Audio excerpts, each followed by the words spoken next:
Hello, everyone. I'm Professor Geek. Welcome back to the channel, and welcome to another book study live stream, part 2 this time of Something Wicked This Way Comes.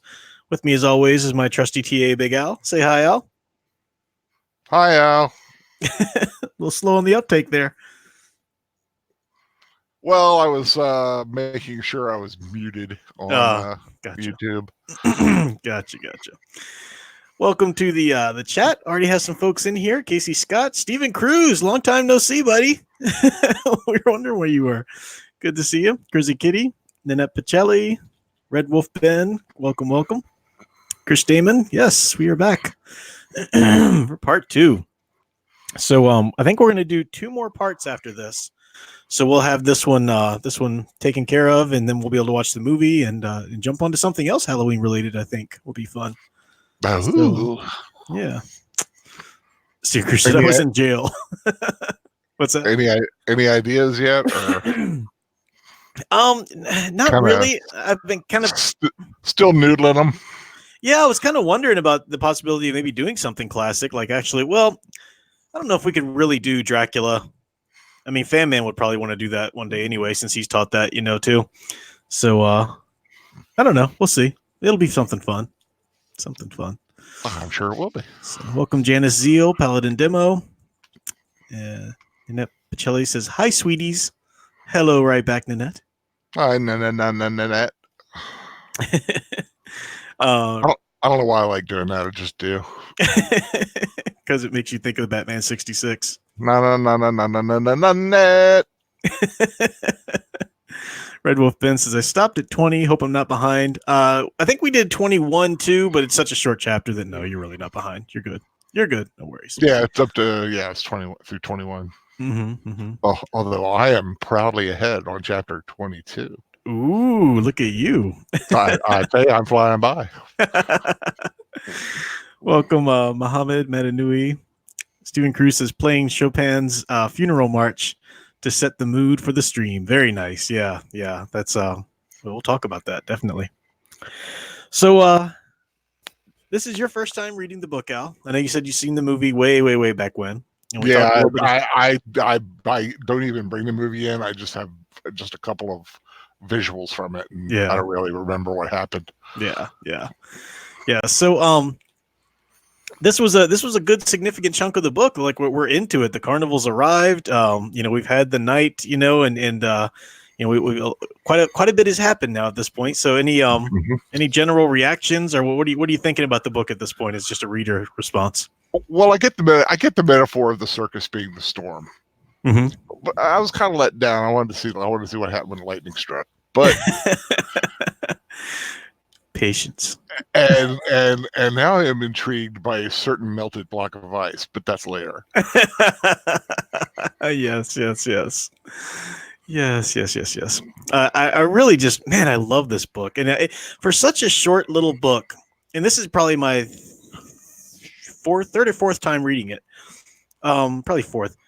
Every time I read through it, you know the story, you know what's going to happen, but it's so dense with psychological realism in the characters, and it's not realism. It's very quite fantastical, quite romantic, romanticism wise. In terms of the events of the book and whatnot, but the psychology is so real. And what we're going to talk about tonight is Bradbury's use of the language. He is such a poet. I was going to say that his use of imagery and metaphor, simile, all that stuff, it's beautiful. And like you said, it's almost poetic in some of the stuff he says. Yeah, absolutely. Then it said, Professor Geek, the lightning rod wasn't needed. It didn't rain as the salesman said it would. Well, just wait. No. Although I did actually, I'm not going to say it. It's spoilers. Never mind. Paladin said, this carnival isn't the storm itself. It's the calm. Stephen Cruz said, the carnival setting up at 3 a.m. I thought Bradbury was going to talk about the witching hour. Yeah, I think that's what he's referencing, and we'll talk about that. Yeah, absolutely. So, I said, sir, if I say circus instead of carnival, yeah, you did. I mean carnival. Don't worry. I know what I'm talking about, but I don't necessarily talk about what I know. So, we left off last time with the lightning rod salesman, Tom Fury, was walking through the town at night, and he was bewitched by the window display, the most beautiful woman in the world. And he ended up going inside, and then we left off. And it was a beautiful, beautifully written chapter about his, sort of temptation there. The white moths tapping at the window. Now, chapter 11 opens up with Will and Jim in bed, and they hear the train. So as boys and trains or whatever, they throw up the windows, but something's weird. It's coming so late, and then they hear the engine. The engine's an older type engine, and they would know because they're into trains. And the images that they see, the flags, the cages, they realize this is the carnival. And I love this. This builds on something we've already been pulling out. They listened at first. Will thought he heard the air whistling fast in his nostrils, but no, it was the train and the I can never. Calliope. I always want to say Calliope, and I know it's not right. It's Calliope, sighing, weeping on that train. Sounds like church music. Hell, why would a carnival play church music? I love this. So first of all, it sounds like church music. Well, I'll get through this. Don't say hell, Will, hissed Will. Hell, Jim ferociously leaned out. I've saved up all day. Everyone's asleep, so hell. Then, the music drifted by their windows. Goose pimples rose, big as boils on Will's arms. That is church music. Changed. And that's what I wanted to get at, because, Al, you were talking about last time you liked the you remember what you noticed music-wise in the last bit? Remind me. What Dark was whistling while he was putting up the the Christmas, the Christmas music. Mm-hmm, mm-hmm. So there is a lot of religious significance into what's going on, or as he said, like it's changed, or like need I say Satan? Yeah, so it's taking that church music. The last one was I Heard the Bells on Christmas Day, and it's sort of making a mockery of it, right? Right, which is something that Satan would do. Exactly. Exactly. And then towards the end of that chapter, it says, for a moment, Will watched Jim dance around over there because he's getting ready, getting dressed to go down. Shirt uplifted, pants going on, while off in night country, panting, churning, was this funeral train. All black plumed cars, licorice colored cages, and a sooty calliope clamoring, banging 3 different hymns mixed and lost, maybe not there at all. So the different hymns, clanging together, the cacophony, the dissonance is the word I'm looking for. Going through there. So it and I mean, I gotta applaud Ray Bradbury for using licorice colored. Mm-hmm. That's not necessarily a phrase you would actually hear, but you know exactly what he means. Exactly.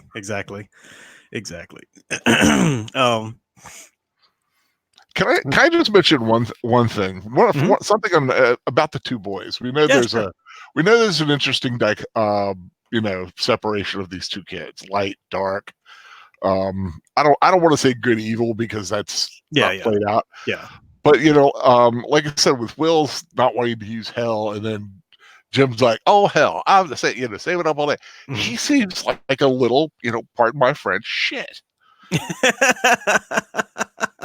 And they never really, I mean, you don't really go into, they haven't yet like a history or people who really know this kid. Mm-hmm. Maybe a little bit, but man, he seems like a snotty little bastard. He's definitely a stinker, as Bugs Bunny would say. Yeah. But we'll get into a little bit of the why here in a bit. Muhammad asked, was Ray Bradbury religious? He if you asked him are you a Christian, he probably would have said no. But his work is just so dripping with Christian morality that it's and he did believe in Jesus and really looked up to him and everything like that. But even it goes so much farther than that. I mean, he writes so much hanging on the importance of a religion and stuff like that. I mean, you see that in a lot of his short stories as well. So it's kind of hard, but to really draw that line there. But anyway. Crazy Kitty's going, Bob, Big Al, Jim is awesome. No, he's an interesting character. He's a fun character. Oh, maybe, yeah. But he is a little like you said, stinker. Well, I love the very next chapter, the opening paragraph here. And this is Bradbury can do this so great, so well. It's doesn't even continue the narration. It just says, sometimes you see a kite so high, so wise, it almost knows the wind. It travels, then chooses to land in one spot and no other. And no matter how you yank, run this way or that, it still simply break its cord, seeking its resting place, and bring you blood mouthed running. Jim, wait for me. So now Jim was the kite, and Will and Wild Twine cut, and whatever wisdom was taking him away from Will, who could only run earthbound after one so high and dark, silent, and suddenly strange. Will, we're going to get another great description of Jim too. He's got some sort of secret knowledge. He's got some sort of secret itch. You know, he's striving for this mystery, as he'll call it later, and it's the mystery of wanting the mystery of adulthood. You know, the mysteries specifically of sex. You know, it's one thing that we see really tempts him and draws him. You know, not knowing about it at his current age and everything like that. And Will, I think, is aptly named because he is the will. It takes will power, you know, to resist. You know, the wind. It takes willpower to resist that kind of thing. And I love this, and this really draws it out even more. Running, Will thought, boy, it's the same old thing. I talk, Jim runs. I tilt stones, Jim grabs the cold junk under the stones, and lickety split. I climb hills, Jim yells off church steeples. I got a bank account. Jim's got the hair on his head and the yell in his mouth, the shirt on his back and the tennis shoes on his feet. How come I think he's richer? Because, Will thought, I sit on a rock in the sun, and old Jim, he prickles his arm hairs by moonlight and dances with hop toads. I tend cows. Jim tames Gila monsters. Fool, I yell at Jim. Coward, he yells back. And here we go. I love, gosh, man, I wish I could write like Bradbury. I wish I could write like Bradbury. And you're saying, I could tell you truly love the writing in this. And you want to know why? Why? You have read more of this book already than you did in it. Yep, very true, very true. Well, the pro, he's so much. I mean, you know, King can do some neat stuff with prose too, but Bradbury is he's a poet. I mean, he's writing prose, but this is poetry. It's so well done. But what that tells us, I think, it gets at the idea. Both of them are boys. They're in that boyhood place. You know, they're able to celebrate the joys of boyhood there at that young age. But Jim is unhealthily preoccupied with the mysteries of growing older. And I think Will, we're going to see, and I'm going to posit this, and you guys tell me what you think as we go through. I think Will is a little too preoccupied with the responsibility of adulthood. Whereas, you know, maybe they should both be a little more content and just enjoy the boyhood that they're in. And I think that's how I read the ending anyway. And Will, you once we get there, I'm not spoiling anything, but you can tell me if you think I'm right in that. Will's clearly the wiser one. Will's the more grounded one, you know, stuff like that. But I think Will has something to learn himself. There's a little bit of a progression that he goes on as well that I think will bear out in the end. So we'll see. Mom said, I wish I could write like Bradbury said, well, get good, prof. Sometimes you're born with it. Sometimes it's Maybelline. Did I just lose my place? No, I didn't right there. Okay. This is interesting too. Still in the chapter 12 here. Way late at night, Will had heard, how often, train whistles jetting stream along the rim of sleep, forlorn, alone and far. No matter how near they came, sometimes he woke to find tears on his cheek, asked why, lay back, listened and thought, yes, they make me cry. Going east, going west, the trains of far-gone country deeps, they drown in tides of sleep that escape the towns. What do you make of that, Al? Did you think you have any thoughts about that when you heard that part? Feeling trapped, not, you know, wanting to wander the wide world, but not being able to. Mm-hmm. Because you're a kid, you can't exactly just jump on a train and go. Yeah, that's an interesting. I hadn't actually thought of that reading, but that's actually, I want to think about that because that's actually quite interesting. It didn't occur to me. I was thinking it's Will's fear for Jim because Will sees his friend so willing to just throw caution to the wind and be one of those, you know, trains that's just forever running into whatever trouble is ahead, you know, stuff like that. But I like your reading too. I'm going to think about that. And you stop me if I'm moving too fast or Or you really want to talk about something here? Good. I'm having a slight technical difficulty with my light, actually. Oh, okay. All right. Get that worked on. I need to plug in the recharge. This is interesting too, and I promise I'll move on. And get another page here. But the whales of lifetime were gathered, so they're hearing the train. And here's what's interesting: the whales of a lifetime were gathered in it from other nights and other slumbering years. The howl of moon-dream dogs, the seep of river-cold winds through January porch screens, which stopped the blood 1,000 fire sirens weeping, or worse.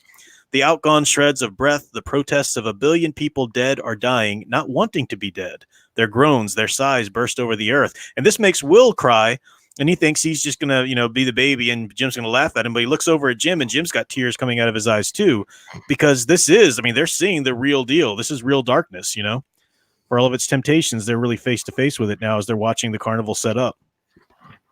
Yeah. Am I picturing it right that there is like this mystical setup, or was it just the way they might have been viewing it, like just a child's eye view of it?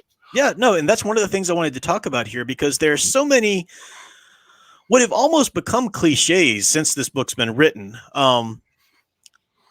A lot of people, when they want to write something spooky, they just kind of reach for certain tropes, certain Halloween-y, spooky-like tropes. Oh, it's got to take place on a full moon, and it's got to have this creepy, like, old world feel, and blah, blah, blah. But nothing here is done without a reason. And I think that's something to take into account when you're doing your own world building or atmosphere building in your work. This is a full moon, but why is it a full moon? Well, look at the imagery. More clouds poured over the white moon, shadowed, Will shivered. That there's a purity being, besmirched here. And then Jim wants to crawl forward. Will tells him to wait. And Jim said, no, oh no. And they realized for some reason instead, they both knew. So they'd seen the people went out and put up the frame of the tent, the wires and the frame and all that. And it said they knew the wires high flung on the poles were catching swift clouds, ripping them free from the wind in streamers, which, stitched and sewn by some great monster shadow, made canvas and more canvas as the tent took shape. So you're absolutely right. There's something supernatural going on there, and they realize that. Freaks them out. And what is that? I mean, the clouds, ripping the clouds, it's weaving the illusion, right? It's weaving from the stuff of nothing, the illusion, weaving the veils of light, overlight or whatever. Jumping in with the chat here, Paladin Demo said Will fears death. Yeah, we'll look into that. Yeah, there's going to be a lot of stuff going on there. Muhammad said, do you think that this story could connect with actual kids? I rarely find people like these kids, not now, even in 26 years old, at least not in the same way. You're right. The generations have changed. Generations, and no offense to anybody here, because I'm certainly not talking about you, Muhammad, or something like that, but just in general, kids are a whole lot stupider. Not that you want to offend anybody. Well, there's so much lost knowledge, and there's so much. We could talk about that forever, but I don't think I don't know so much if it's stupid or just apathetic. Well, it's also the way the cultures, condition them. But by golly, they know how to take a test. Woo, whatever. But we were talking about that last time. How many kids this age now would even recognize something as Egyptian? Casey Lork. They both scream back at the train, defiance or fear. Yeah, both even. Lego Ferris Studios. Oh, welcome, Lego Ferris. Chris Damon said, I don't even think it's a story intended for children, maybe 17 plus. Yeah, Bradbury has this heavy nostalgic of childhood tone. Now, I first read this in high school, so I was obviously I was like 14, and these kids are 13. 14, 15, no, I was about 15, I think. Anyway, but yeah, you really come to appreciate this book looking back on childhood. That's a good point. So, all right, here we go. Moving on, chapter 13. So Charles Holloway is, and this is interesting. Okay, so Will's dad in the library. Remember, he goes to the library late at night when he can't sleep.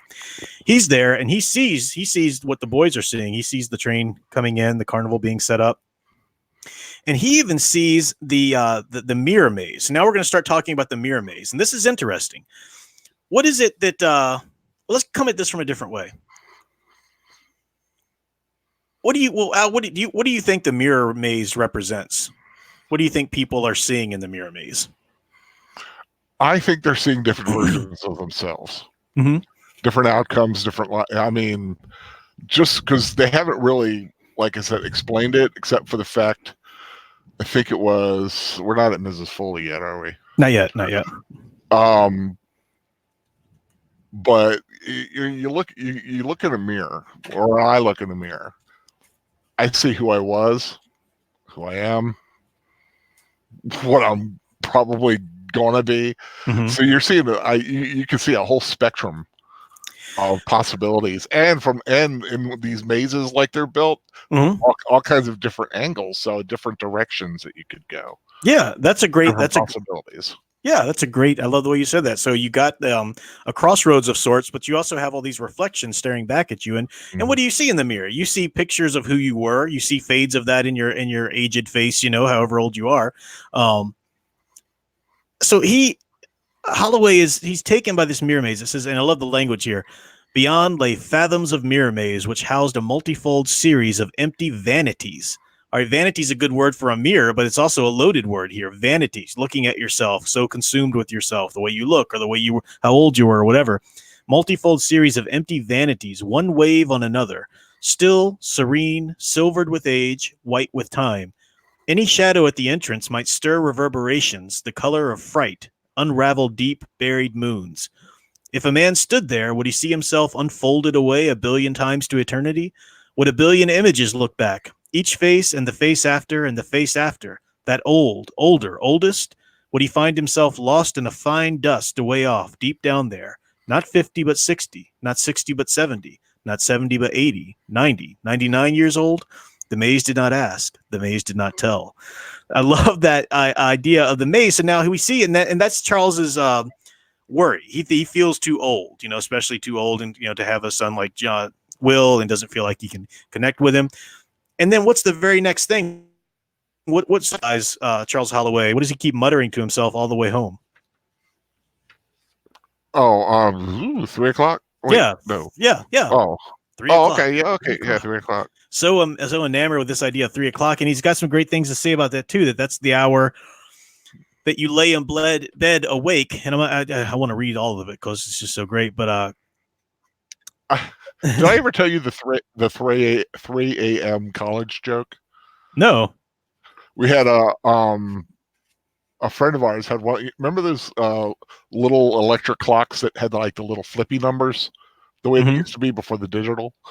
Yeah. I had one and it broke, and it was at 3. It was stuck on 3 a.m. So the joke was, if someone asked you the time, we'd go, "It's 3 a.m. It's always 3 a.m." It was just like this in joke with all of us. It was always 3 a.m. I can feel like that too. Hang on, because Stephen Kemp, welcome Stephen Kemp. Everybody is Dusty Tortilla still? I know it had like 15 hours the other night. It might be done by now, but check it out. Big Al's channel link. I put the wrong link. I broke it in the chat. I mean in the description. So here it is. Big Al's channel. Just put it in the chat. Big Al presents. There we go. That's the real one there. All right, so you guys are talking about 3 a.m. the witching hour. Now Holloway thinks about 3 a.m. as that hour. It's not close enough to dawn yet. It's well past midnight. The world's asleep. The body's even close to that sort of low tide, he calls it, and everything like that. But he says here, so you summon all the fool things of your life, the stupid, lovely things you've done with people known so very well who are now so very dead. So it's regret. It's just a time to think about your past, to wish, to long for your past, to regret your past, whatever. I mean, we all know, everybody who's had insomnia, you lay there and what are you thinking about? All the things you've done or this or that or whatever. But all the way back to the beginning of this 3 a.m. stuff, this is interesting here. Now, it's written, the reason I think it's a double entendre, it's written in free and direct discourse as though this is just Charles thinking it. But so it's written like he's saying, like using the Lord's name in vain here or something. Saying, he says, but 3 now, Christ, 3 a.m. But I think that's very purposeful. The word Christ and then 3 a.m. And what is the witching hour? I mean, what do you know why 3 a.m. is called the witching hour? 3 a.m. Mm-hmm. And is it because of the opposite of Christ's death? Yeah, exactly. Christ died at 3 p.m. on the cross. So 3 a.m. is considered like the dark, flip side of that, So that's, I totally pulled that out of my deductive reasoning head. Wow, very good. Very good job.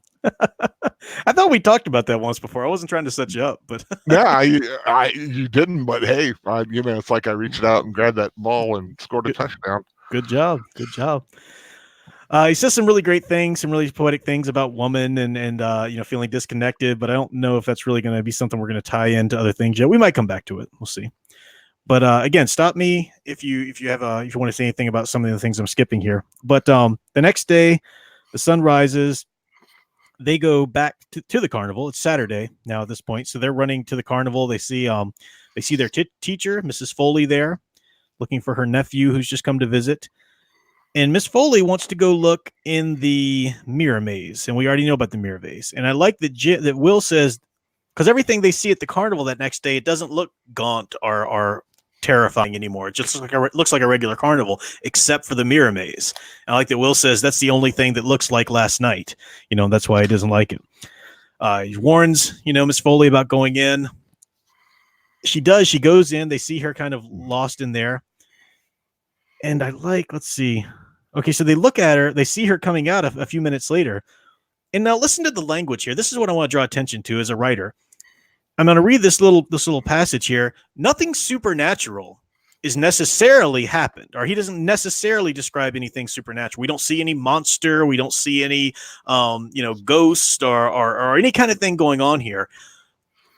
It's just the language. You could physically see someone in a mirror maze, but it's their psychological terror at being in that mirror maze, which really makes it so horrifying, and which gets at what's really happening. Because what's going on in the story. But it said there was a flourish of light and shadow. Bumping out through the mirror maze, they saw 2, 4, a dozen Miss Foleys. They didn't know which one was real, so they waved to all of them. But none of the Miss Foleys saw or waved back. Blind she walked. Blind she tacked her nails to cold glass. Miss Foley. Now, I said that Bradbury's a good poet. Look at the way he uses repetition. Repetition literally of sentences and words, but also he'll continue to use a word as sort of a rhythm. None of the Miss Foleys saw or waved back. Blind she walked, blind she tacked her nails to cold glass. Miss Foley, her eyes flexed wide as from blasts of photographic powder, were skinned white like a statue's. Deep under the glass she spoke. She murmured. She whimpered. Sentence structure, too, is something Bradbury really understands. He will give you these nice long sentences, and then he'll staccato you with like 3 or 4 short sentences, which draw your attention. It makes you perk up as a reader and go, oh, and it's really good. Her eyes flexed wide as from blasts of photographic powder were skinned white like a statue's. Deep under the glass she spoke. She murmured. She whimpered. Now she cried. Now she shouted. Now she yelled. She knocked glass with her head, her elbows tilted, drunken as a light blind moth, raised her hands in claws. Oh, God, help, she wailed. Help, oh, God. Jim and Will saw their own faces, pale, their own eyes wide in the mirrors as they plunged. Miss Foley, here, Jim cracked his brow. This way, but Will found only cold glass. A hand, so they're reaching in for her and smacking the mirrors because they can't figure out which one's her. A hand flew from empty space, an old woman's hand, sinking for the last time. It seized anything to save itself. The anything was Will. It seized Will, right? It seized a will to save itself. She pulled him under. Will, Jim. And Jim held him, and he held her and pulled her free of the silently rushing mirrors, coming in from the desolate seas. They stepped into the sunlight. Man, I need a cigarette. I'm sorry. I'm just geeking out over his use of language. It's so flippin' brilliant. I mean, am I explaining what's so great about it? Sort of anyway. I mean, I can see why. I can see you geeking out about it, but I mean, it's a very frightening. It's great use of imagery, very frightening. Like literally a rescue of this woman. But I am enjoying the way you are loving this book. Agent Boomer says, when does this take place? Early 1900s, before World War I, or does it take place in the 1920s? I think he's looking back because he wrote this in the 50s or 60s. Did he write this? And he's probably looking back a little bit to his own childhood in, Indiana. Copyright 62. Well, that's when it was published, but he wrote the original short story, remember, when he was going to, even before he met Gene Kelly, and then he developed it, and that was earlier. So it's probably set around his childhood. So yeah, earlier 20th century, definitely. Stephen Cruz, $2 confirmed. Prof is moist right now. Wow. Thanks, Stephen. Thanks for paying for that. So I had to read it. Well, that's one of the things I like about it is it gives just enough to give you the vision of the town, and like I said, you could draw your own conclusions as to what time it is. I mean, it has a few things here and there, I think, that kind of hint around the period. Yeah, they have cars. But it's that little world that no matter what the date is, you kind of can relate to it. Yeah, no matter how old you are. Small town anyway, America. It's that small town. Yeah, sorry, city folk. Mom has said I was gonna make a meme about you. I lost the chat. I was gonna make a meme about you having an orgasm from this writing, but I like that you're self-aware.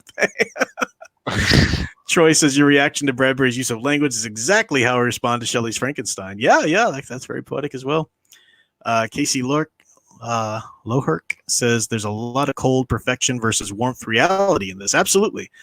She's trying to escape the maze, grabbed Will, the warm one who isn't into darkness and intensity, who doubts his eyes. Yeah, good point. Crazy Kitty, I showed my sister what you look like today. She said you're... Stop it with the pudgy, Crazy Kitty. What? Oh, jeez. You were dad pudgy. Ooh. Dad pudgy. That's even worse. Like, not only are you fat, you're like fat like a dad. What is all this fat shit? I'm not fat at all. I'm not pudgy. Al knows. He's seen me. I'm not fat. I'm fat. I'm fat. He's skinny. Because he insists. He's Laurel. I'm Hardy. Agent Rumor says, I asked because I don't think there's a reference to a radio. Good point. Yeah, that looks like something they maybe should have talked about, and I don't think there is a reference to that. So good point. Yeah.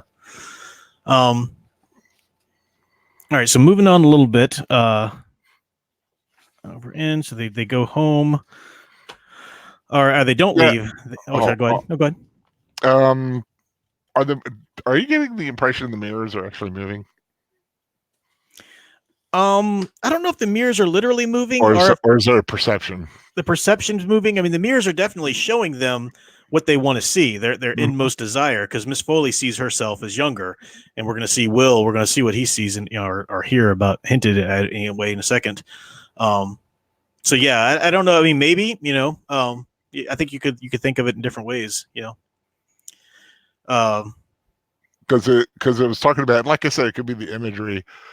He held her and pulled her free of the silently rushing mirrors coming in from the desolate seas. Well, that's the imagery that he was talking about, the waves. Don't get lost in the waves. So yeah, maybe. But it was like, or it could be that weird, like those carnival mirrors that like do the curve thing. Mm-hmm. Yeah, maybe that's something that's going on too. Yeah.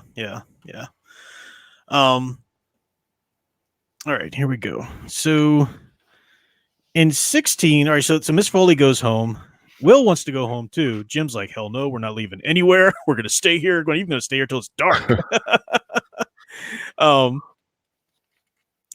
they have this moment where I'm trying to find if I'm missing anything. You said dark. I'll go home now, she said. Miss Foley did. Miss Foley, well, no, stay. I'm just fine. Have fun, boys. Enjoy. And she walks slowly away. Somewhere a vast animal made water. Ammonia made the wild turn ancient as it passed. The wind turned ancient as it passed. I'm leaving, said Will. Will, said Jim. We're staying until sundown. Boy, dark sundown. And figure it all, you chicken. No, murmured Will. But anybody want to dive back in that maze? Jim gazed fiercely into the bottomless sea, where only one of the pure light glanced back at itself, held up emptiness upon emptiness upon emptiness before their eyes. Nobody. Jim let his heart beat twice, I guess. Yeah, Jim wants to go in there. And Jim uses a lot of twisted reasoning, like, oh no, well, we got to go back because to save so and so, yeah, that's why we got to go back, or to solve the mystery, yeah, we totally have to go back because of that, he's so transparent, and at the end of the night, Jim does get caught in there, or at least into the entrance anyway, staring. And Will's trying to get him out, and he's like, "Just leave me alone, leave me alone." He's so captivated by something going on in there, and I love the interplay between them. Will's like, "You nut, get out here, and I'm gonna bust your nose, you stupid. Come on, let's go home." But Jim's just so enamored, and Will asks, "Well, what did you see anyway?" And Jim says, "Can't tell you, Will. Wouldn't believe. Can't tell you in there. Oh, in there." Shut up, Will socked him in the arm. Scared the heck out of me, just like she scared us. What do you think, Will? What Jim saw? I'll go ahead and make your point first if you had something to say. you missed the one word. He goes, bugs. Was that an exclamation? I mean, just like instead of another word he could use. Nice exclamation there. The way he's reacting, where he's like, "Oh, you wouldn't believe, I can't tell you." Oh, in there. I mean, figure the end how I'm using my voice. Oh, the things I saw. Well, yeah. He's seeing some fun stuff for the older Jim. What have we already seen him captivated with? The couple having sex in the open window, right? Yep. So, it's already telling us the things that are drawing him, and he's wants to, that older Jim, like you said, like that. So they're getting ready to leave. They trip over, the lightning rod salesman's bag, and now they're like, well, they have to go back and look for Tom Fury, because he wouldn't just leave that anywhere. But I like this. It says, and this is where it really gets at what's going on here. This is everything that old man owns. Something important, Jim breathed soft fire, made him forget. I love that. Right? People, said Jim, I don't leave their whole life lying around. This is everything that old man owned. Something important. Jim breathed soft fire, made him forget. Like, Jim is excited about what might have made him forget. It's just like so transparent. So he just walked off and left this here. What? What's so important you forget everything? Why? Jim explained his friend curiously, twilight in his face. No one can tell you. You find out for yourself. Mysteries and mysteries. Storm salesman's bag. If we don't look now, we might never know. Stop trying to pretend like you care, Jim. Jim just wants to go see some titties. That's all.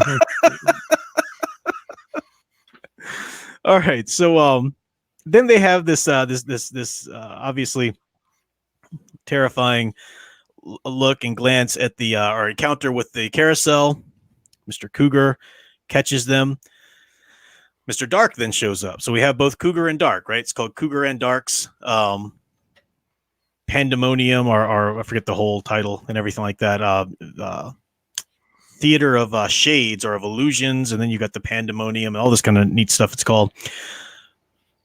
But Mr. Dark then starts to talk to Jim. Will's kind of hanging back. Jim gives him a wrong name.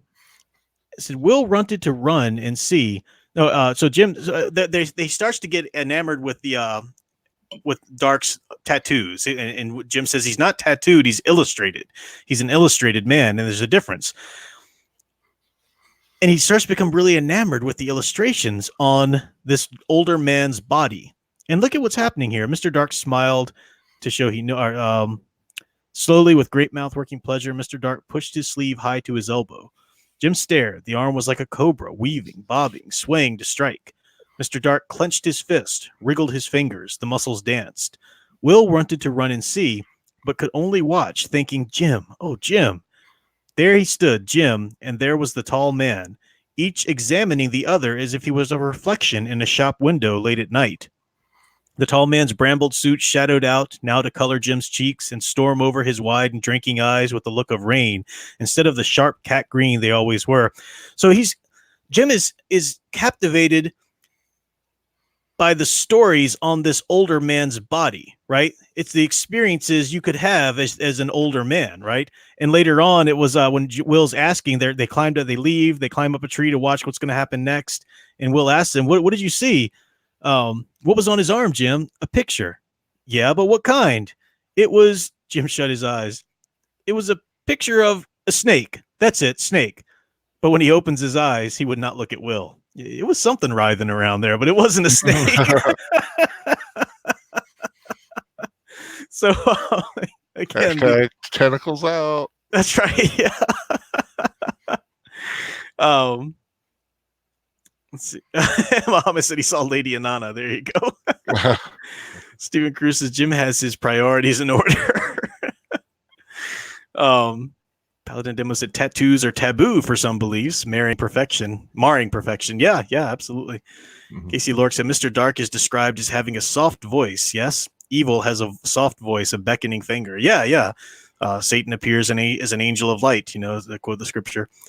Crazy Kitty says, do you know the differences between tattooed and illustrated? Well, I think the differences that they're going for here is that illustrated is you draw something that really occurred or that really is happened or whatever. Stories are illustrated, right? And I think that's the difference, the relative difference for what's drawing Jim in is these are experiences you can actually have. It's not just a picture of a ship or a picture of a skull. This is an illustration that one can experience. Is it? Could it be the experiences that Dark himself has had? All the things, and that's what he's covered with. I don't know. I'm just wondering. Well, we'll see. We'll see what inspires some of the illustrations. I think there's a number of ways he can grab it. Now, the Illustrated Man is also the title of Ray Bradbury's collection of short stories, and there is this sort of connective thread through those stories, which is somebody looking at the body of the Illustrated Man, and all of these tales are sort of coming to life on his body. That's an interesting thing too we can look at, but it's but they call him the Illustrated Man, not necessarily Mr. Dark. Chrissy Case and tattooed culture, it usually means more specifically placed to make them more versus vibrant. I think you mean to be stationary. Yeah, well, that's the thing, and he's wiggling his muscles so that he's able to contort his body to make them come alive. My only did anybody else, please tell me I'm not the only one. Somebody else had to watch The Adventures of Pete and Pete growing up. Please tell me I'm not the only one on Nickelodeon. Did you ever watch that, Al? I know you've been older by then. No. My only example of this growing when I first read it was the younger Pete. There were two brothers named Pete, but the younger one had a tattoo of like a Mexican dancer or something on his arm, and he would wiggle his arm and it would like captivate people or something like that. I can't be the only one that watched that. It was hilarious. Crazy Kitty loved Pete and Pete. Mm-hmm. It was good TV. Yeah, Stephen Cruz. Yep, Troy says after his time. Still fun. All right, so where were we? So they as they're watching this carousel, they finally start putting two and two together. They see Mr. Cougar get on the carousel, but the carousel goes backwards, and as it goes backwards, Cougar gets younger. No, skip ahead. I lost a page there. So his face melting like pink wax. And they see this, and this is the first tangible, like absolute, like the thing, like seeing the wires grab the clouds and become canvas. That's late at night. They can kind of doubt what they're seeing. This is like legit. Oh my gosh, this is a horror show happening right here in front of us. They can't deny this, right? And I love at the end of the chapter, it says, Mr. Dark was gone too, the evening hush, because the boy runs off towards town. It seemed to take Jim forever to fall down to earth, getting down from the tree. Will fell after they both stood, clamorous with alarms shaken by consciousness of silent pantomime, blasted by events all the more numbing because they ran off into night and unknown. And it was Jim who spoke from their mutual confusion and trembling as each held to each other's arms, seeing the small shadow rush, luring them across the meadow. Oh, Will, I wish we could go home. I wish we could eat, but it's too late. We got to see more, don't we? Lord, said Will miserably, I guess we do. I love that. Like, I think that's like the first time we get some genuine fear and regret from Jim, like maybe I shouldn't have been so good. Maybe I've seen too much. Exactly. And that reminds me, there's a part that I forgot earlier. When they're wanting to leave or they wanted to come back later or something like that, and Will's like, well, you're going alone then, because I'm not going. Jim said, Will, we got to come back tonight. Will said, okay, come back alone. Jim stopped. You wouldn't let me come alone. you're always going to be around, aren't you, Will, to protect me? And Will just kind of laughs it off. Look who needs protection, Will laughed, and then did not laugh again, for Jim was looking at him. The last wild... dang it, I lost my place. Anyway, shoot, I had it. I totally dropped the page. Anyway, the idea that Jim's like dead serious. No, you need to always be around to protect me. You need to be here. And that's kind of infuriating. I've met people like that who are so determined to not have any self-control. They're so determined to be the wild card that everybody has to look after. They've got to do what they've got to do. Whatever. But they desperately want you on some level to stop them. Right. And if they genuinely see that you're legit going to walk away and leave them to their own devices, then they're like terrified, but it's a childish thing. It's the refusal. It's the insistence upon pursuing that childhood want. And in this case, the childhood want of an adult mystery, and rejecting all responsibility that might temper it. But there's enough of a human being inside there still to say, wait, please, someone stop me. Mm-hmm. So, seeing if there's what else. Oh, okay.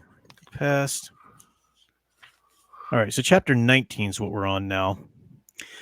They follow the little boy, the young cougar, and he goes to Mrs. Foley's house, and he's looking out the window at them. And I like this line. A boy no less than 12 years old. Will, cried Jim softly. That boy, her nephew? Nephew, heck. Keep your head away. Maybe he can read lips. Walk slow to the corner and back. You see his face? The eyes, Will. That's one part of people that don't change. Young, old, 6 or 60. Boy's face, sure, but the eyes were the eyes of Mr. Cougar. And I think what's that's getting at there, it's a lovely image, but I think it's getting at the idea that what you've seen, your experiences, that makes you who you are. You can put on younger flesh, but your soul is the age that it is, and there's no going back, right? Innocence, right? There's no reclaiming that even. Go ahead. And it is true that your eyeballs are as big now as they've always been. Yeah, you're born with them at the size, right? Yeah, they do not grow. They just are what they are. Mm-hmm. Yeah. Yep. So coloring may change, but the size is always the same. Crazy Kitty said, was there even a real nephew? If so, we don't know what happened. I think there was. I think Cougar came to her at first that night. I'm glad she did that, because I was going to ask the same question. Mm-hmm. Because she was at the carnival. Was she there to meet the nephew, or had she already? Because I was getting the impression she met the nephew and was there, and of course.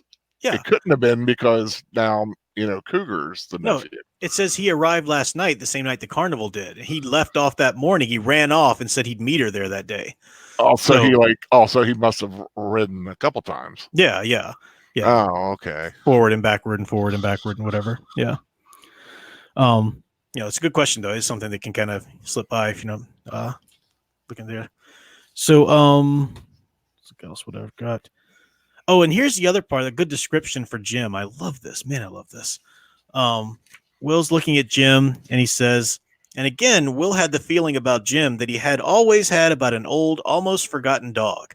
Sometime every year, that dog, good for many months, just ran out into the world and didn't come back for days, and finally did limp back, all burred and scrawny and odorous of swamps and dumps. He had rolled in the dirty mangers and foul-dropping places of the world, simply to turn home with a funny little smile pinned to his muzzle. Dad had named the dog Plato, the wilderness philosopher, for you saw by his eyes that there was nothing he didn't know. Returned, the dog would live in innocence again, tread patterns of grace for months, then vanish, and the whole thing would start over. I love that. Now walking there, Jim looks at, he felt Jim's ears flatten, saw Jim sniff the new dark. Jim smelled smells that no one else knew, heard ticks from clocks that Noah told another time.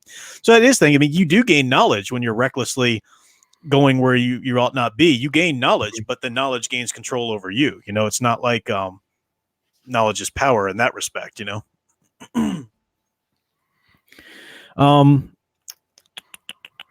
like that line too. Will sighed and let himself be. He walked up the steps, wanting but not wanting to know if the boy in this house had Mr. Cougar hid but showing like a firefly between his eyelashes. Man, that's a great image. I love that.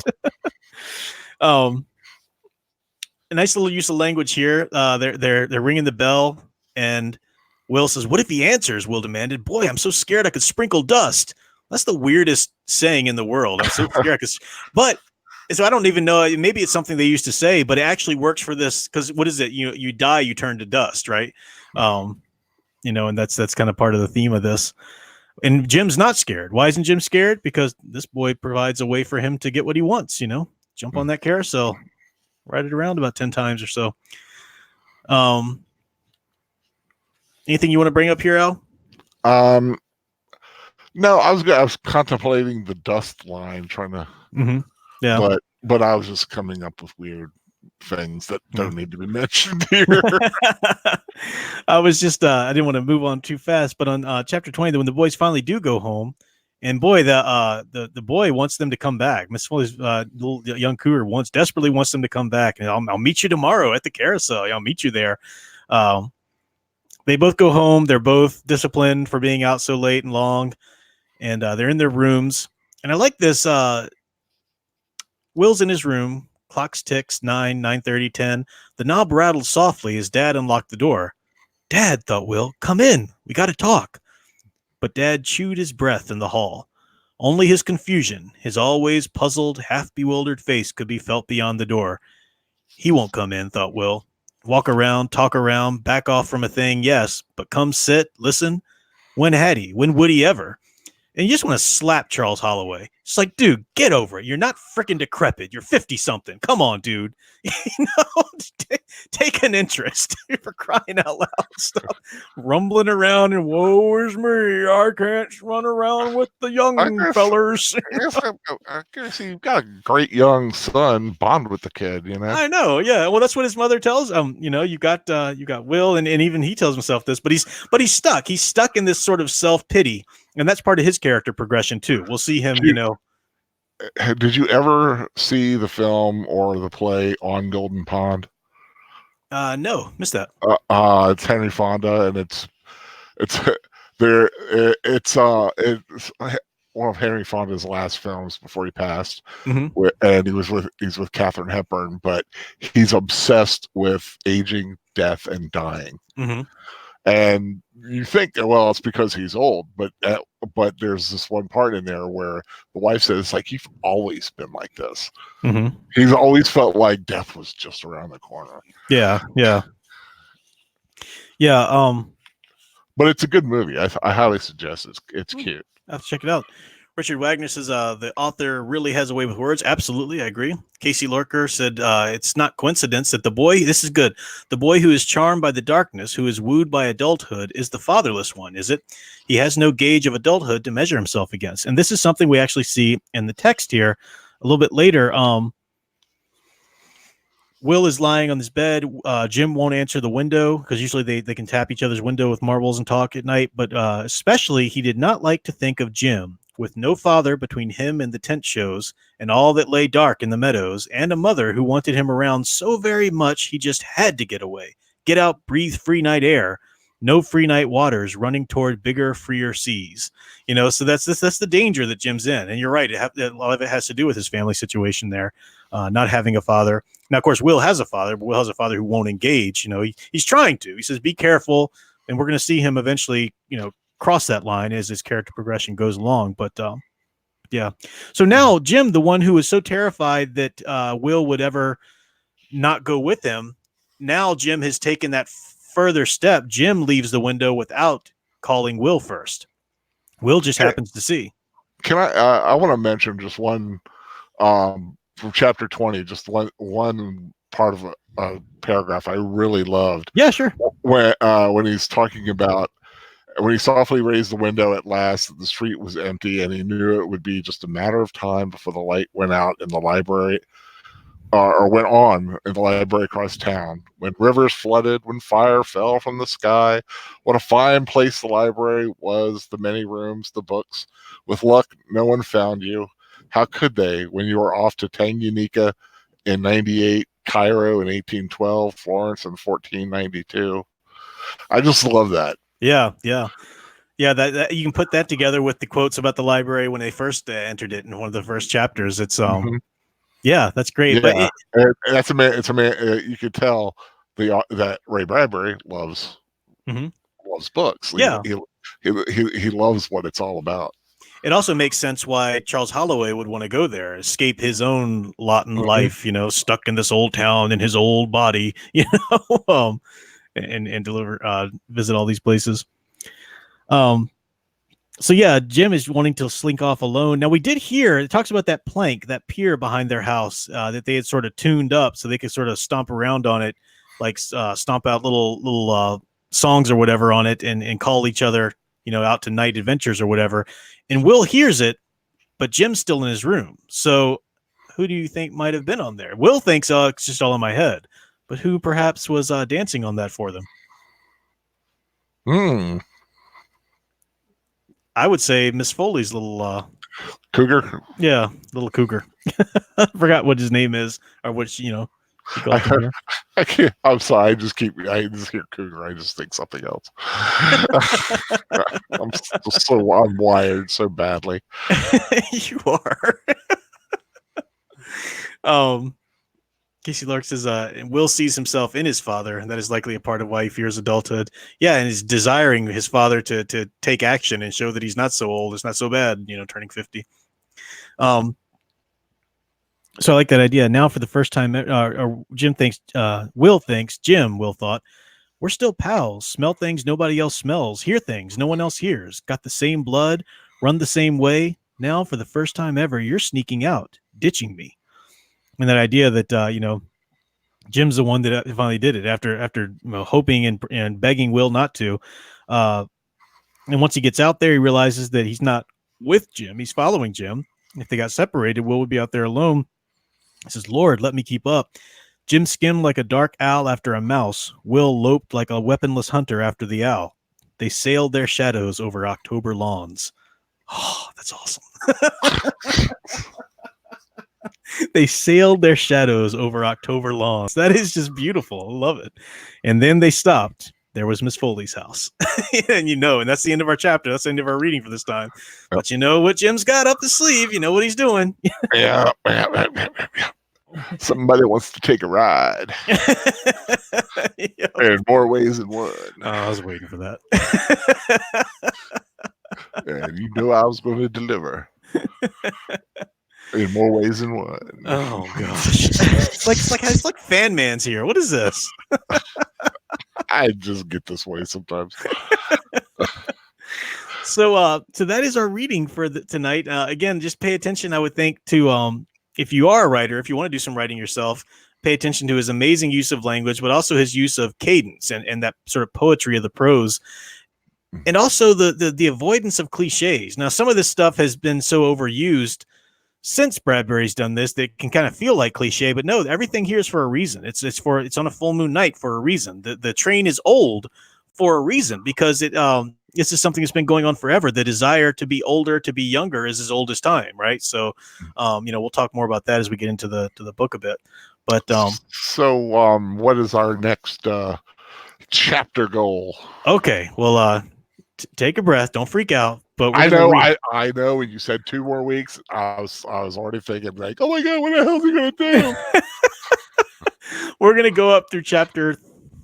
Hang on, I had it written down. I think it's 38. We're going to read through chapter 38. Well, that's doable. Yeah, that's doable. And then we'll read the rest of it in the next week. So, and like I said, the chapters, it's like 52 or 53 chapters. 54. See if there's any after 50. That seems like 54. There's a little afterward, like a page and a half or something. So there is. Well, sorry. In my version anyway. Not mine. No, your version sucks. No, this is the afterward that he wrote in 1998. So you might have had one that was printed earlier. Yeah, mine is the motion picture version. Oh, okay. When the film came out, this is what they released. Yeah. This just ends with the last, where what happened last. Yeah. Steven Cruz, damn, bro, just marry the book already. I swear, man, you are. Well, I mean, this is my thing. Yeah, I study. I'm a literature professor for crying out loud. If there's anything I should be geeking out like this about, this is it. Good writing. It's amazing. And it's so hard to come by. You find a lot of times too in today's writers, especially young writers, don't really think about this, but vary up your sentence structures enough with the subject, predicate, subject, predicate, subject, predicate. The wind blew across the night. The man rose up from bed. He walked to the door. He opened his suitcase. He did this. And we always got a subject and then we got a predicate. How about a little bit of flow? How about some introductory clauses? Gasp. Can we handle that? Can we vary up the prose a bit and get a good rhythm going? So. I love it. I love the little introductory little phrase. My style from my reviews. Yeah. Your long sentences.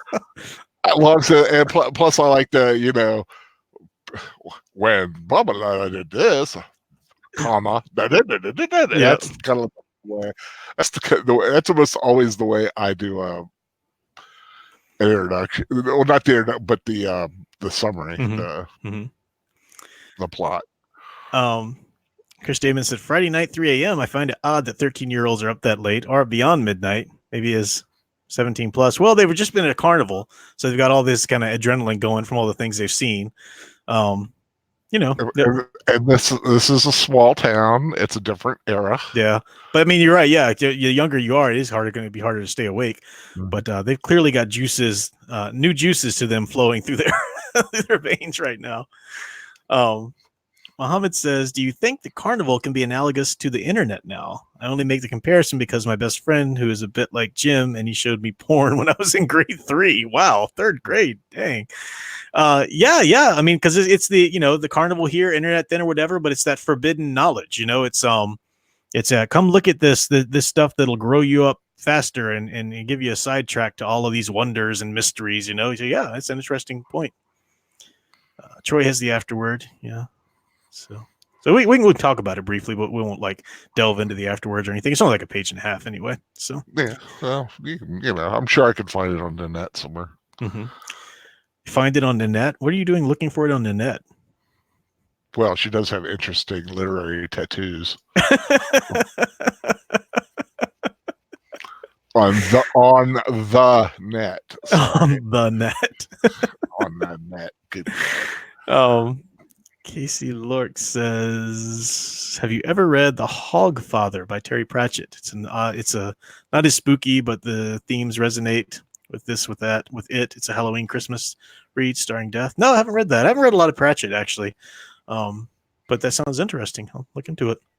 Yeah, they made that into a film, or I don't know if it's a film or series, but I think it's on Amazon Prime. Oh, interesting. Okay, cool. Yeah, it's on something, or Netflix, one of those two. Yeah. So I'm having a blast with it. I think Computer Robots is like, are you seriously done? Well, we never go too long with the book studies. We try and keep those at about an hour-ish a piece. Sometimes we prattle over it, but I am really enjoying it. It's like I said, it's a good palate cleanser after the frightening graphic nature of it. Mm-hmm. Yeah. It's a lot more light fare, but yet it's still a nice, good thrill. Mm-hmm. Yeah, it's more subtle and it's supernatural-ish and atmospheric. Right. I think. Yeah. Mm-hmm. Yeah, enjoyed the dangling participles. Long have I watched him. Yeah. Just seeing if I'm missing anything in the chat here. Computer Robots says, when is your gaming stream coming? Oh, I've been doing the gaming stream. Did you miss those, Computer Robots? Oh, you were there, I think. I do them every Wednesday night. And then I do Friday night. I do one for the members, the people who want to pay the $2 to, or the $8 for the month, whatever you prefer, to get the print or whatever. And then, so I've been doing those. I don't know if I'm going to be able to do one tonight, because look, we're at midnight here. I still got some work to do. Yeah. As I get some more things off my plate, maybe I'll be able to do more gaming streams, but they're very time they're a lot of fun. I love doing them, and I love hanging out with everybody who comes in. It's just a load of fun, but it's also a big time vortex. Yeah. And like I look up at the clock and like, how is it 3 hours later right now? And like, nothing has gotten done other than, and the gaming streams are demonetized, so you're not making any money while you're doing it either. So it's just, but I do every Wednesday night. I'm dedicated to that. And then Friday nights, the member stream. So we'll see if I can strike up some more. Are you any plans for? Are you going to put do you want to promote the Catholic Geek? Oh, Twitter? Yeah. Oh yeah. So I talked about this a couple times. I've got the let me find the links now. So yeah, I did start a channel.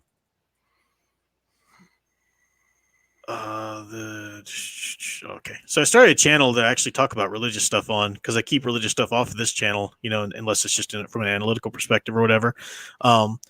But I did actually start a channel, and I've actually got a second video ready to drop tonight, actually. I'm trying to find the link here. Shoot.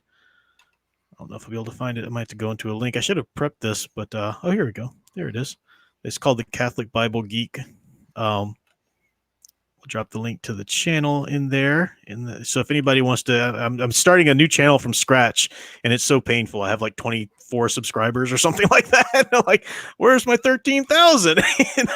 So, and then I just did open up a Twitter for it as well. What was that? I just checked. I've got 93 subscribers to my YouTube. I'm almost at 100. Nice. I'm happy. Very nice. Yeah. Because I not as prolific of a poster on Twitter. Yeah. No, on YouTube. Yeah. YouTube. Oh yeah. I'll do a couple things this week. And here is the Twitter for the Catholic channel, the Catholic Bible Geek channel. So if you wanted to give me a follow, so I think I've got like 3 follows. Some random person who just found me and followed me, and then Big Al and Fan Man followed me. It's like, yay! Because we follow. Because we support each other. We do indeed. No, it just always takes time when you start these new things. So if you're interested in that kind of fare, much appreciated if you throw it a subscribe or a follow or whatever. Unless, of course, God forbid you do a Star Wars video and somebody doesn't want to watch it. Come on. You're just going to like really be sour about that, aren't you? I don't know. We'll see. Let me drop the link to Sourpuss's channel in there again, since I neglected to fix it in the description. I'll watch it. But if I might. It's not glorifying anything. Okay. I'm just saying. It's not happy-go-lucky. Yay. If it lowers my respect for you, it would fair warning. It should not lower your respect for me any lower than it already is when it comes to Star Wars. All right, I'll watch it. Mohammed said, is your channel intro about religion or Rob Zombie because of that music? That's actually Stephen Cruz. Stephen Cruz, our buddy here who provided that music. Stephen Cruz is freaking amazing. He can do any kind of genre, play any kind of instrument, and he sent me that like little metal riff, and I really liked it. So yeah, that's actually Stephen Cruz's sounds coming through there. Should have gotten it on like a big church organ sound, like heavy metal sound on a church organ. Yeah, there you go. Troy says, just wait until I do my reaction video to Al's Star Wars video. Ba-ba-boom! Now you get some, The funny thing is, it's such an innocuous little video. It's not, it's basically about the whole thing about what a Force Ghost could do, according to an article. I read an article basically, and I'm getting I don't even really give an opinion except for the fact that I'm not really sure I don't like these powers that they say that could be happening. But it's like, God forbid I mentioned Star. Man, people are so freaking triggered by things nowadays. Well, you don't know what Troy might react to. You don't know what he might say. He just said he'll do a reaction of, not what his reaction would be. Troy had a nice review of Rambo. Oh, I missed that. I haven't seen that yet. Oh, I need to watch that. Oh, I've been so busy. I missed that one. I saw his reveal of the action figures and stuff he got. Yeah, I do know the what he was talking about. I read, because you know me, I read the Wikipedia, but well, and I know the concepts he was talking about. It was very, very intriguing the way he was talking about some of the social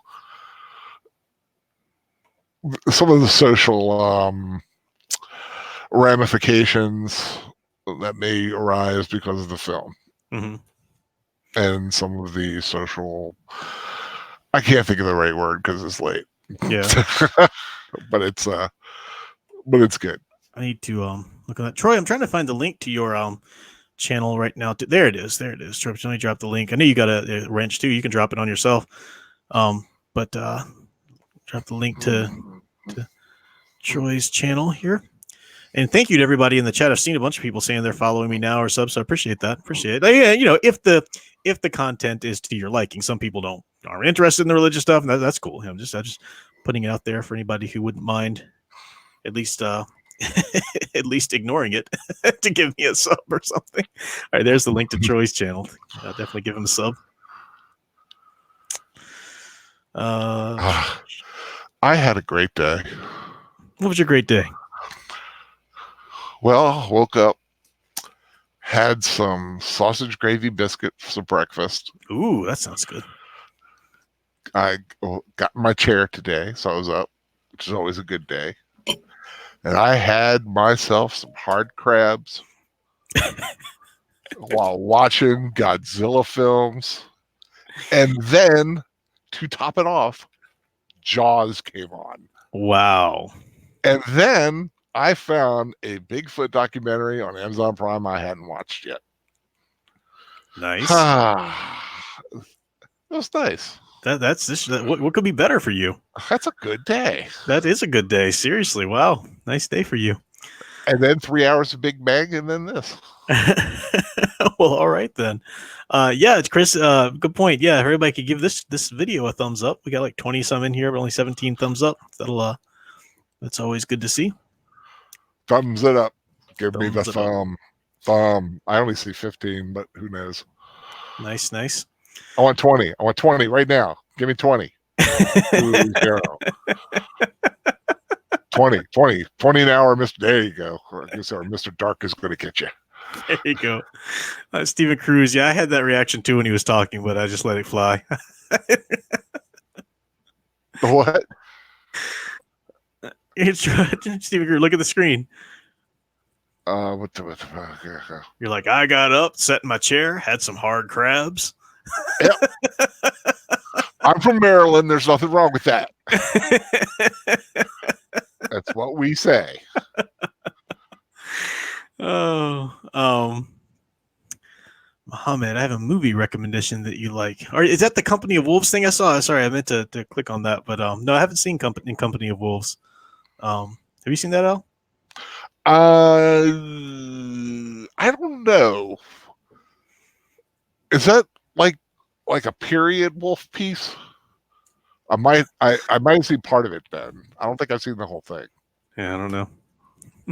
Yeah, there was there was a big heavy werewolf period back in the 80s. There was a lot of werewolf stuff coming out. Yeah, the Howling, Teen Wolf, Howling, Wolfen, yeah. Wolves. Yeah, and I don't know what I have seen and haven't seen. Mm-hmm. Casey Scott said, "Hear about Phoenix walking out of the interview." I saw a link. I think Geeks and Gamers had a video about it or whatever. I didn't watch it because I'm just so not interested in anything about that movie. But it is. What did he walk out of the interview about? Did you hear about that, Al? No, but he's been known to be a moody little guy. Yeah, he's a moody one. But it was intriguing. I didn't know if it was like if they put the wrong link. But on the Twitter that I saw that link, it said the text of the tweet was, "Is Disney losing faith in Brie Larson or losing faith in Captain Marvel?" But then the video itself text was Joaquin Phoenix walks out of interview. So I was like, well, is that the wrong link or are they somehow related? And I just need to watch it to find out, which I didn't have time to do. So. Did I hear right that the Joker is actually taking place in the 80s? I don't know. Who cares? I saw that somewhere, and I'm like, did I? What? Yeah, I mean, like you said, I don't really like click on anything like that. I just kind of read the I read the title. Yeah. So I don't really know anything in depth. Mm-hmm. But you're right. I have no interest in the Joker unless I hear something much different than what we think it may be. Mm-hmm. So we'll see. Oh, Troy said, yeah, he walked out because he was asked if he was worried about people imitating what they see in the Joker. Oh, because of like the Dark Knight movie theater thing and stuff like that. Okay. Some people are dumb and they'll always imitate stuff. It's a dumb question. You should worry about anybody doing something stupid because they're imitating somebody. Yeah, yeah. Stephen Cruz, we will be doing a rewatch of the movie because the movie's not bad. It's and we told a little bit of the story before. They wouldn't listen to Ray Bradbury when they first made it. Disney first made it, and it was awful. Got horrible test audience reviews, and they finally gave it to Ray Bradbury to do as much fixing as he could, and it turned out to be pretty decent. It's not as good as the book by any means, but yeah, it's a fun watch. So we're gonna watch that after we finish up the book. You remember liking it or not? I know you said you only remember visuals. I liked it. It's been a long time since I've seen it. I remember liking it. Pretty cool end. Mm-hmm. But I enjoyed it. I remember watching it and kind of, really liking it. Yeah, yeah.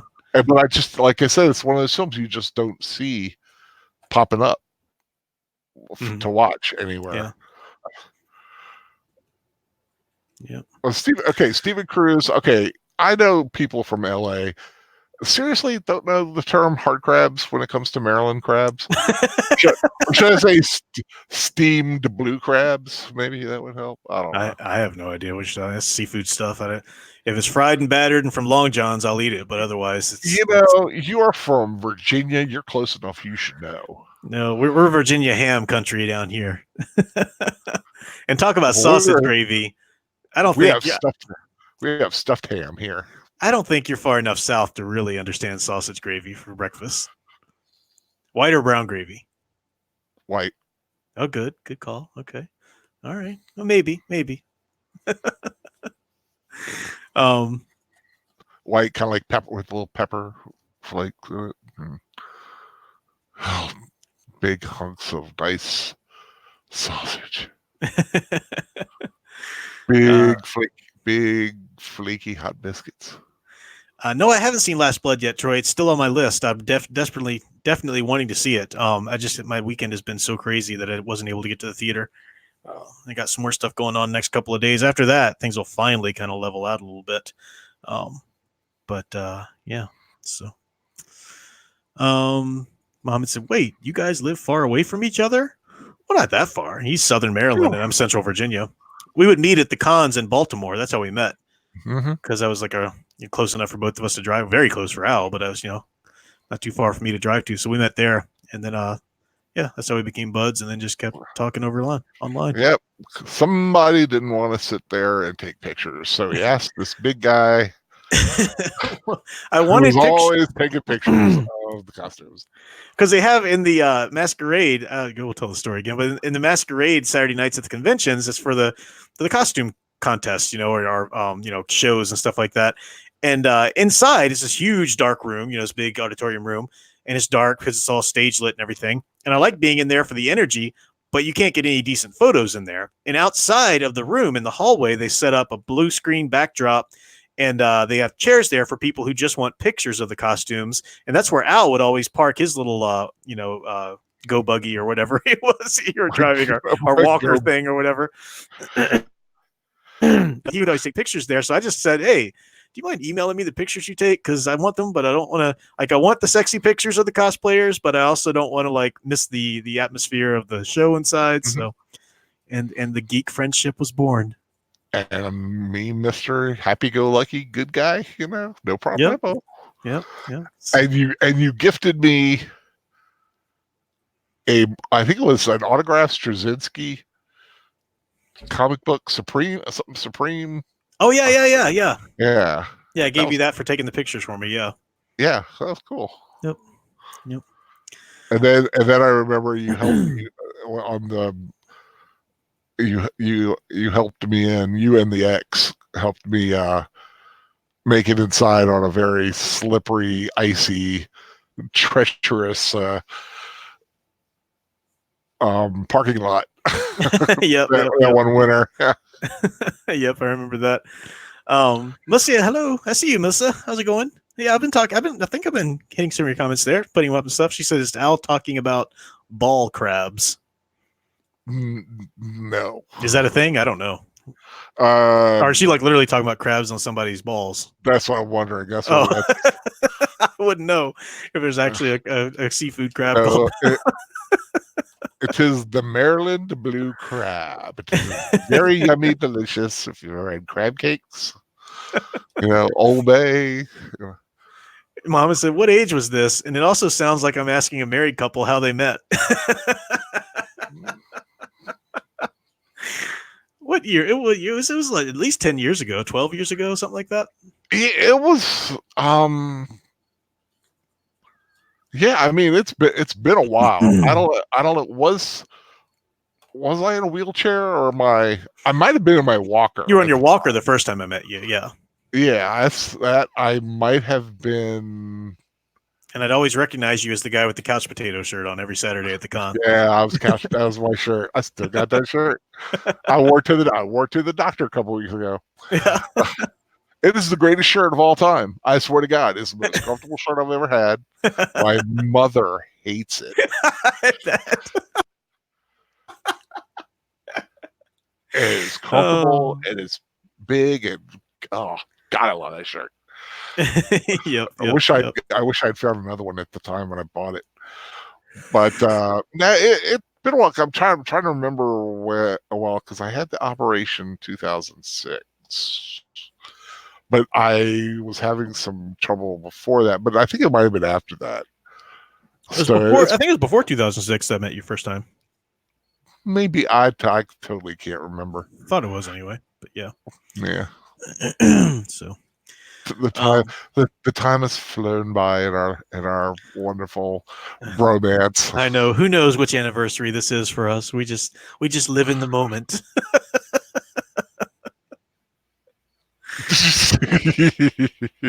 Al was thinking of saying something really dirty again. Troy says, I tend to think of Professor Geek and Big Al like Raj and Wolowitz from Big Bang Theory. Which is which? I don't know who would be. Who would be who? We're just us. He'd be Wolowitz because I'm still the one that hasn't had a girlfriend yet. Although Raj does eventually get a girlfriend, doesn't he? Well, he's had his girlfriends, but he does. When the series goes off, spoilers by the way, he does not have a girlfriend because he realizes he doesn't need a girlfriend to be important in life. Gotcha. That's bullshit. No, I'm just playing. All right, we're going to notifications. What I need to go to. And then Nanette saying I am Wolowitz. You're Wolowitz, yeah. Okay, I can see that. Welcome to Making 90. Who was the art? We talked about the artist who sent me. Oh, I'm not on StreamYard. I'm on YouTube. Yeah, go back to it. He was the artist that actually did do his thumbnail, and I actually checked out his Instagram. His Instagram is pretty cool. What is your @ on your Instagram? McKinney 90. Yeah, really cool art. Yeah, definitely check that out. Go ahead and throw your @ whatever thing Instagram is. Good stuff. That's Cleavalicious. Yep, Al is Wolowitz apparently. So thanks for that. You get the hottie. You get what's her name? Bernadette. She's so cute and nerdy. Yep. All right. Although I will say, Raj had some nice girls, especially the one redhead when she was on there. Why do I have to be bitten by a pervert wolf, Melissa Harris? Why can't I just be bitten by a werewolf and become weregeek? Why you got to make it weird?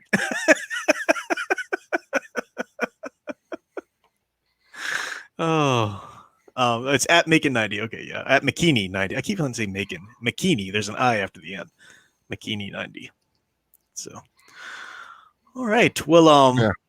And of course, talking about like conventions. Man, rough week for Star Trek fans. Oh, the Which death. I heard about that. Yeah. we've had 2 deaths actually. Mm-hmm. Aaron Eisenberg, of course, from Deep Space Nine, Mm-hmm. who was Nog. Fantastic character on that show. And we also lost one of the original series Romulans. Can't remember what his name is at the moment, but he passed away. I was like, man, that's Wow. bad. Troy says, I meant because Wallowitz is such a freak and Raj can't talk to girls. What do you mean can't I can talk to girls? What do you mean? Burn. I know. Ouch. Ouch. He eventually got over it. Talk to girls just fine, sort of. Sort of. I can drop notes by their locker and run away. Oh. Melissa Harris is because Weregeek sees Elvira and sees boobs like Elvira and becomes Weregeek. Oh, that's my trigger. Oh, that would be a cool character. Like you turn into like a wolf or like a Hyde character every time you see an ample bosom. It's a funny idea, but it's a bit on the nose because that's kind of like the story for werewolves, or that's like what they're like the little Red Riding Hood thing. And there's a great song.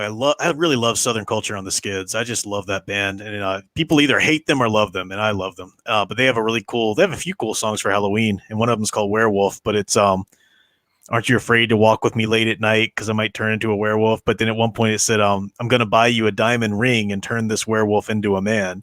So the notion is that the werewolf is just wanting to get with her and not follow society's, way or something like that. I don't know. It's fun. They're just such an amazing band. You know Southern Culture on the Skids, don't you, Al? No. Walk Like a Camel. That's the one that most people know. No. You don't know Camel Walk? Oh, dude. I'm gonna have to show that. I'm gonna have to play that for you after we're no longer live. They are freaking amazing. Stephen Cruz knows what I'm talking about. He better know anyway. Don't ring a bell, actually. Well, I'll have to play that for you. Crazy Kitty behind on her bands. Well, they're an older band. They're still around, but what do you mean by this, Muhammad Ashki? Do you think people should have experiences like in what is SWTWC? I'm so bad at acronyms, even things I should know. I just don't. My mind doesn't do it. Oh, Something Wicked This Way Comes, and it. Oh. I think it's good for people if they do get support after. What do you mean, like what the boys are experiencing? Should they have experiences like in this? I don't know what you mean because these are so fantastical. I don't know what exactly you're talking about. Maybe some like post-traumatic stress or something. I mean, yeah, I guess it's kind of hard to judge because this is such a supernaturalish kind of fantastical story too. But I mean, yeah, if you go through something like Will and Jim did, yeah, get some help. Or if you could go through something like the Losers Club, I think you might need some help too. That's possible. Yeah, exactly. Welcome, Bianca Fights the Zombies. Yeah, you came in just as we're about to close out here, but welcome for popping in anyway. Great to have you. Mr. Harris, Werewolves of London song. I hate that song. Draw Blood. Warren Zevon. I hate that song. It's so annoying. Love Zevon. No, Zevon rocks. That song is so annoying. I can't stand it. That album, Excitable Boys, one of the greatest albums. I like Werewolf by Southern Culture and the Skids. I love 999's version of Little Red Riding Hood. That's the best one of that one, I think. I want to try that Werewolf ginger beer. But I think did you get that? Oh yeah. That link you sent me. Yeah, I love stuff like that. Mm-hmm. That'd be cool to try. Yeah. Yes, Crazy Kitty. A Teen Wolf rewatch is definitely a must at some point. Definitely. Yes. So we are going to call it a night then. I've got some work to do, and we had our great book study. Really appreciate that. Muhammad, just to clarify Muhammad's comment, never mind the supernatural thing. Something a bit harsh and reveals something about you or forces you to make decisions like cancer or serving the military. Well, yeah, that's the thing that a lot of these stories are about. They're about things you will encounter in life, and especially in terms of writing, it's an interesting thing that there's a theory, you see it bandied about in literature a lot, but I really subscribe to it, is that you cannot create any great art until you've suffered some great loss. Not to be tied to age. Some people suffer horrible things, at young ages or whatever. And it doesn't mean that, it doesn't have to be a death in the family or this and that. But you have to really get to a point where your entire concept of your reality has been jerked out from under you. What Jordan Peterson would call the going into the underworld, comes up and swallows you whole. Like everything you thought was real, everything you thought you were, everything you thought other people were, whatever, and stuff like that happens. So death in the family or something like that, incredible loss in any other way. I mean, it can happen in a number of different ways, but, disease or something like that just hits you that way. It has the opportunity, it has the risk of changing you to the point where it stymies you. Your development is halted. You can no longer get through it because you're stuck in that trauma. But it also has there's the opportunity there to overcome it and really become something even better. And that's what characters like Batman show us. That's the positive activism as a response to your trauma. Decide to be a positive force in the world where that trauma exists and help others who might have to deal with it. Or you can be Two-Face and decide that nothing means nothing. I'm just going to flip a coin and die. And that's what most people fall into. This is Stephen Cruz, Professor Geek. I suffered listening to this channel. I can't write great novels now.